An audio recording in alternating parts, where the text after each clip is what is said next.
think we only played Hull once, and he said he left a note on the drum stool saying, "Don't ever play Hull again, you cunts." That's true. So, there you go. I don't think we were that bad.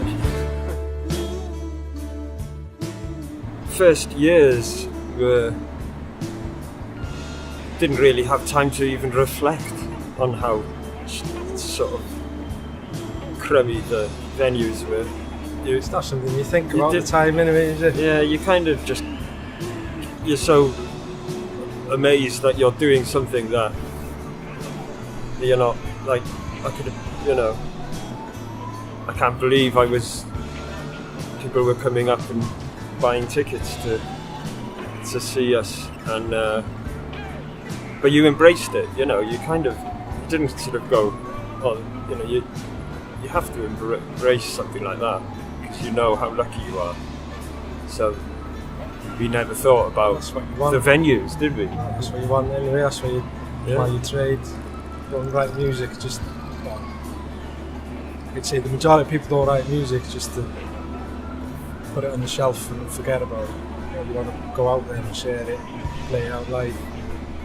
We were all in sort of Welsh-speaking bands before Super Furry Animals started, and we were playing in even more crummier gigs than anywhere. Yeah. You played town halls, pubs, you know, working man's clubs, anywhere. It was because people still, you know, still put shows on, gigs. So if you looked at our YouTube history of playing live, I think it's definitely something that it grows with each album, because you get images for each album. So we always thought that visuals was very important, because we're not,